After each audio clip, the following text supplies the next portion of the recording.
आदमी ने 3 सेकंड तक रोका, फिर भी नहीं रोक सका। उसने अपनी पैंट की जिप खोली, मानो समुद्र में कुछ मिलाना चाहता हो, लेकिन जहाज की पाल ने उसे सहन नहीं किया और उसे सीधे नौका से धकेल दिया। हालांकि आदमी ने समय पर रेलिंग पकड़ ली, लेकिन नौका स्वतः ही तेजी से चलने लगी। अगर हाथ फिसलता तो वह समुद्र में गिर जाता और हमेशा के लिए समुद्र में फंस जाता। आदमी को पेशाब का कोई एहसास नहीं हुआ। उसने गहरी सांस ली और फिर अपने शरीर को बार बार हिलाया। फिर जड़ता के सहारे उसने आखिरकार अपना पैर नौका के किनारे पर रखा। जैसे ही उसने अपने शरीर को नियंत्रण में पाया, उसे राहत महसूस हुई और उसने गहरी सांस ली।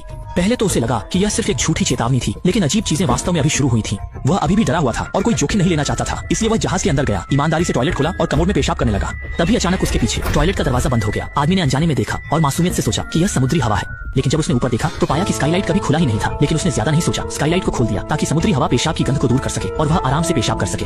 हालांकि जब उसने बाहर जाने के लिए दरवाजा खोलना चाहा तो उसने पाया कि दरवाजा रहस्यमय ढंग से लॉक हो चुका है। आदमी थोड़ा हैरान था। उसे लगा कि उसने गलती से दरवाजे को छू दिया होगा।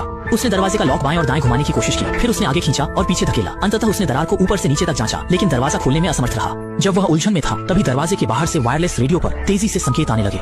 उसने सोचा कि उसने मदद ढूंढ ली है, लेकिन जब उसने स्काईलाइट के माध्यम से देखा तो उसने पाया कि एक मालवाहक जहाज उसकी ओर तेजी से आ रहा था। अब आदमी बिल्कुल शांत नहीं रह सका, क्योंकि अगर यह टकरा जाता तो जहाज और जीवन दोनों खतरे में पड़ीडीडीएच सकते थे। वह जल्दी से टूल बॉक्स खोलता है, एक हाथ में आने वाले कनस्तर को निकालता है और दरवाजे के हैंडल पर जोर से मारता है। जब यह नहीं खुला तो उसने फिर मुक्के और लातों का उपयोग किया, लेकिन वह नहीं जानता था कि यह दरवाजा किस देश का है, जिसकी गुणवत्ता ने उसे हैरान कर दिया। मुसीबत में आदमी ने अपना कपड़ा स्काईलाइट से बाहर निकालकर जोर जोर से बाहर हिलाया और बचाव के लिए जोर से पुकारा। फिर उसने अपना सिर खिड़की से बाहर निकालने की कोशिश की ताकि मालवाहक जहाज पर लोग उसे देख सकें, लेकिन उसके चेहरे का आकार बहुत बड़ा था। चाहे जितना भी जोर से बाहर निकालने की कोशिश की, दर्द से चेहरा तिलमिला उठा, लेकिन आधा सिर भी बाहर नहीं निकाल पाया। आदमी और अधिक चिंतित हो गया और उसे समझ में नहीं आ रहा था कि क्या करे। निराशा के समय अचानक उसे एक उपाय सूझा। उसने तुरंत स्काईलाइट से हाथ बाहर निकाला और बिना सोचे समझे एक रस्सी खींच ली। जब वह यह सुनिश्चित कर लिया कि वह मजबूत है, उसने रस्सी के अंत में एक पक्का गांठ बांध दिया। फिर उसने सही समय देखकर रस्सी को स्काईलाइट से समुद्र में फेंक दिया, ये सोचते हुए कि रस्सी प्रोपेलर को लपेट लेगी और जहाज की दिशा बदल देगी। लेकिन जैसे ही रस्सी कस गई, आदमी उसे रोकने में असमर्थ था और वह सीधे उसके गर्दन पर बंध गई। हालांकि प्रोपेलर की गति रोक दी गई थी, आदमी खुद रस्सी से इतना कस गया कि उसके पैर हवा में झूलने लगे। उसकी स्थिति और भी अधिक जोखिम भरी हो गई। जब उसने देखा कि वह लगभग घुटने वाला है, निर्देशक ने तुरंत उसे एक छड़ी दी। छड़ी मिलने पर आदमी ने उसकी हुक का उपयोग करके रस्सी को दबाया। अंततः घुटन से पहले वह खुद को मुक्त कर सका।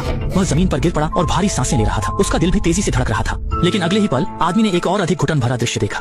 मालवाहक जहाज उसके पास से गुजरा और एक तेज आवाज के बाद उसकी आंखें अंधी हो गईं। सौभाग्य से यह सिर्फ मालवाहक जहाज के साथ एक छोटा सा टकराव था और थोड़े ही समय में आदमी फिर से होश में आ गया। हालांकि उसने किस्मत से अपनी जान बचाई, वह खुश नहीं हो सका, क्योंकि जहाज के केबिन में पानी का रिसाव शुरू हो गया था। वह और भी अधिक गंभीर परीक्षा का सामना करने वाला था। आदमी ने टॉयलेट से निकल रहे पानी को उठाया और उसे तुरंत अपने मुंह में डाल दिया। लेकिन अगले ही पल उसने पाया कि यह स्वाद में ठीक नहीं है। यह बहुत खारा है और यह कहीं भी मीठा पानी नहीं है। यह स्पष्ट रूप से समुद्र का पानी था। उसने अनजाने में दरवाजा खोलने और बाहर भागने की कोशिश की, लेकिन वह नहीं जानता था कि दरवाजा मजबूती से लॉक हो गया था। स्पष्ट रूप से किसी ने उसे टॉयलेट में फंसाने की योजना बनाई थी। आदमी मरने के लिए तैयार नहीं था, इसलिए उसने पानी के कप से समुद्र के पानी की एक के बाद एक चम्मच उठाई और जहाज से बाहर फेंक दी। वह टॉयलेट को पानी में डूबने से रोकने की कोशिश कर रहा था, लेकिन